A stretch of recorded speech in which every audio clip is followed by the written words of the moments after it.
Anarchists, most specifically anarcho-capitalists, are not against rules per se. We are against laws being enforced upon us that are part of a contract that we never signed or agreed upon. We are against tax laws because we never freely decided to donate money to government, so if a tax law is enforced on us, then the money they get from us is theft. We are not against paying a monthly fee for a service we contracted, for example, internet service, when the amount and rules of the service are agreed upon in advance and there is no violence involved in the transaction. The internet provider would not be able to force me to buy or to keep others from competing against it.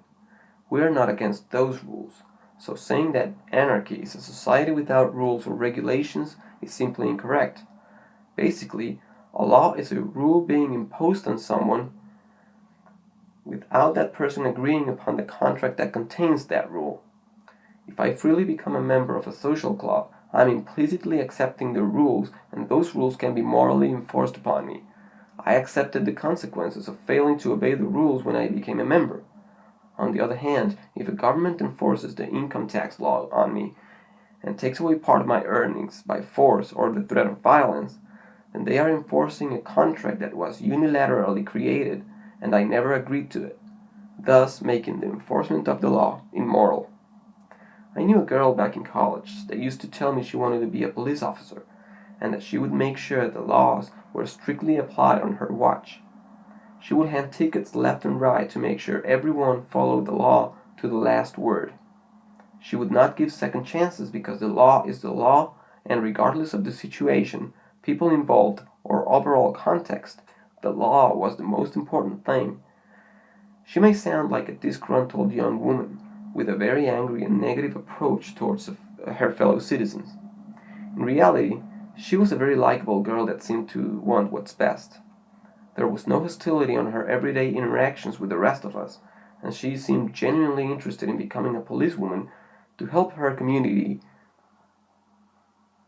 So I asked her once, do you think the officer or whoever is enforcing the law should use his or her judgment on a case-to-case basis, since no two situations are exactly the same and the law can't cover all of the infinite potential situations that may arise? And she said no. First, the law is above everything and everyone. And second, if the officer uses his or her judgment, it would not be fair for everyone. I thought she was way off on her first reason, but I originally think that she had a point on the second one. So let's examine these two reasons a bit closer. First reason was, the law is above everything and everyone. In order to find out whether the laws are the most important thing, and if they are above everything else, we need to ask ourselves, what are laws for, and why are they created? In general, laws are created to regulate behavior in order to attain a specific goal. Tax laws regulate behavior in order to fund government. Traffic laws regulate behavior in order to make the streets safer to drive in and walk in. International laws regulate behavior in order to prevent conflict amongst countries, etc. So if laws exist only to attain a specific goal, shouldn't that goal be more important than the law itself? Shouldn't that goal be above the law? Isn't safety above traffic laws? Enforcing laws without judgment can result in the opposite of the objective the law is trying to attain. If I run a stop sign in order to prevent a potential fatal accident, should I be handed a ticket for it? So if the most important things are the objectives that the laws or rules are looking to attain, who decides those objectives? In the reality we live in, the answer is anyone who has the necessary means to forcefully impose and enforce those laws. We've seen dictators and regimes throughout the history of the world decide which objectives societies must attain. And they can do that because they have always had the necessary force to enforce their laws. The real question is, who is in a moral position to decide which objectives to attain, and how should the laws and rules behind them be enforced? This is where the case for governmental law starts to break down. There are only two possible answers for this question. Number one, no one has the moral entitlement to decide which objectives laws must attain and enforce those laws upon others who have not accepted a contract containing those laws. As a result of self-ownership, no one can force me into a contract you have not accepted. And the second answer is, anyone has the moral entitlement to decide which objectives rules most attain and how those rules will be enforced upon others who have freely accepted the contracts containing those rules.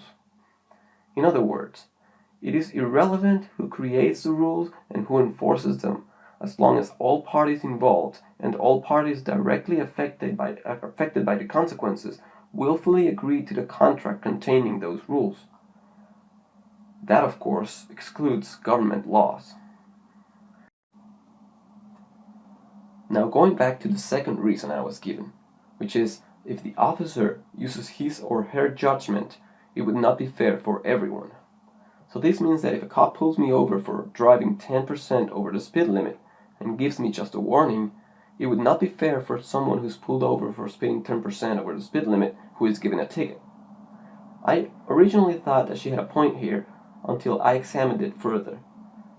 If the speed limit is a law set unilaterally by a local or federal government, then the law itself is immoral and thus unjust. Anything that happens after that can't change the fact that this is unjust, so ticket or warning really makes no difference.